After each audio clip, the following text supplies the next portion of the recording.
Audio Jungle. RTE प्रकरणात पालक पोलिसांच्या ताब्यात, मुख्य आरोपी अजून फरार.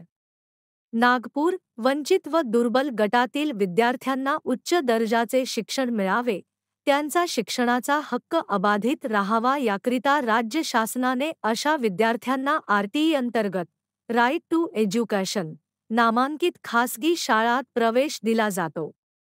मात्र राज्याच्या उपराजधानीत धन कुटुंबातील पालकांनी आरटीई अंतर्गत प्रवेश मिळावा म्हणून खोटी कागदपत्र जमा करून आपल्या मुलाचा प्रवेश करून घेण्याचा प्रकार उघड झालाय. या प्रकरणात अवैध पद्धतीने प्रवेश मिळवणाऱ्या 4 ते 5 लोकांना पोलिसांनी अटक केलीय.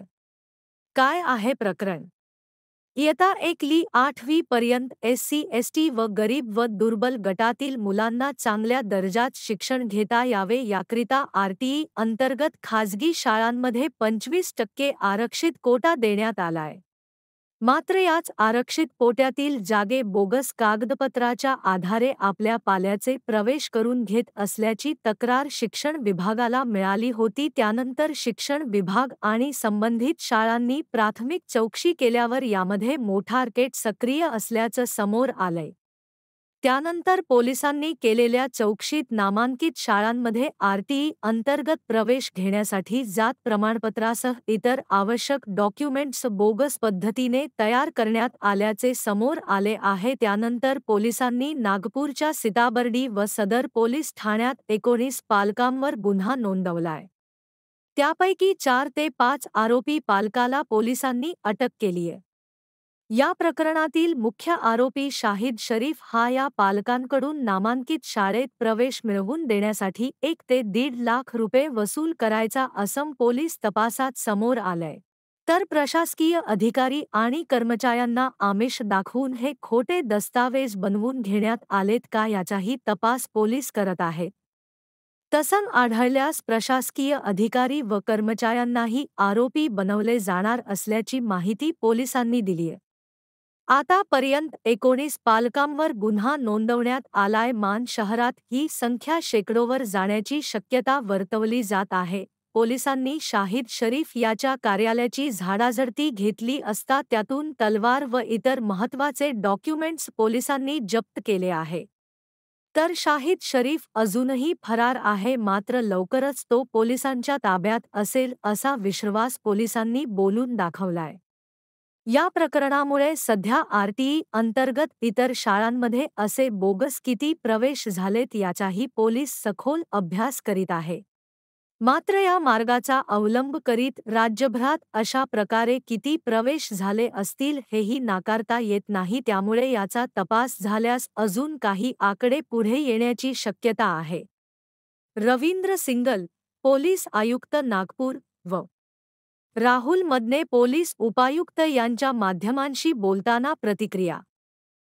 कागदपत्र देऊन जे प्रकरण समोर आलं त्या प्रकरणात आपण एक्सआयटी तयार केलेली आहे. काही एक्सआयटी कशा पद्धतीची कार्यप्रणाली असेल आतापर्यंत काय पद्धती नाही. याच्यामध्ये आमच्याकडे 2 पोलीस स्टेशन अंतर्गत गुन्हे दाखल झालेले आहेत.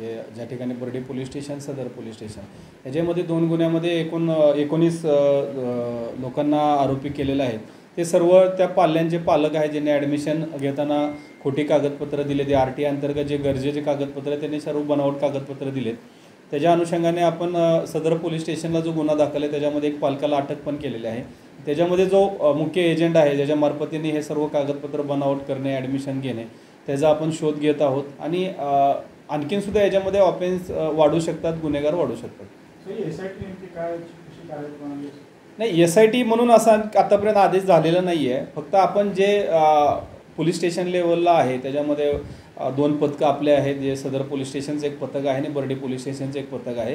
त्याच्या अनुषंगाने जे काही कागदपत्र बनावट दिलेले आहेत ते कागदपत्र आम्ही जप्त करू. जे एज्युकेशन डिपार्टमेंटकडून हे ॲडमिशनची प्रोसेस केली जाते त्यांच्या चौकशी अंतर्गतच हा आपण गुन्हा दाखल केलेला आहे.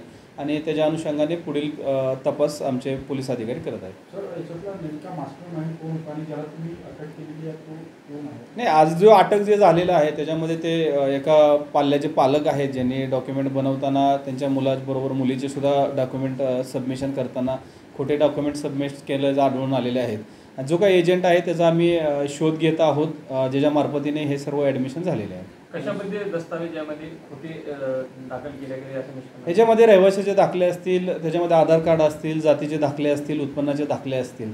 जे RTI अंतर्गत जे शासनाच्या GR नुसार जे आवश्यक जी कागदपत्राची पूर्तता करणं आहे ती सर्व कागदपत्राची पूर्णता हे खोटी डॉक्युमेंट बनवून केलेले आहे. हे प्राथमिक तपासात निष्पन्न झाल्यानंतर हे गुन्हे दाखल झालेले आहेत. सर, जे प्रकरण तुमच्याकडे आलेलं त्यांचे ॲडमिशन्स वगैरे रद्द झालेले आहेत? ह्यापूर्वीच ॲडमिशन झालेले आहेत आणि त्यासंबंधी त्यांचे ॲडमिशन रद्द करण्यासंबंधित हे शिक्षण विभागाकडून कारवाई केली जाते. आतापर्यंत आपल्याकडे 19 पालकांवरती गुन्हे दाखल झाले आहेत. त्याच्यामध्ये एका पालकाला अटक झालेली आहे आणि बाकी पालकांचा शोध सुरू आहे. अडचण ही आहे की त्या ठिकाणी दिलेली डॉक्युमेंटमध्ये रहिवाशाचे पत्ते किंवा इतर ॲड्रेस हे चुकीचे दिले. प्राथमिक याच्यामध्ये 3 स्कूल आहेत, ज्याच्यामध्ये बेसाचं स्कूल आहे, गोंडवाना आहे आणि त्यानंतर भवन्स पब्लिक स्कूल जे सिव्हिल लाईनमध्ये आहे त्या ठिकाणी 17 स्टुडंटच्या पालकांवरती गुन्हे दाखल झाले.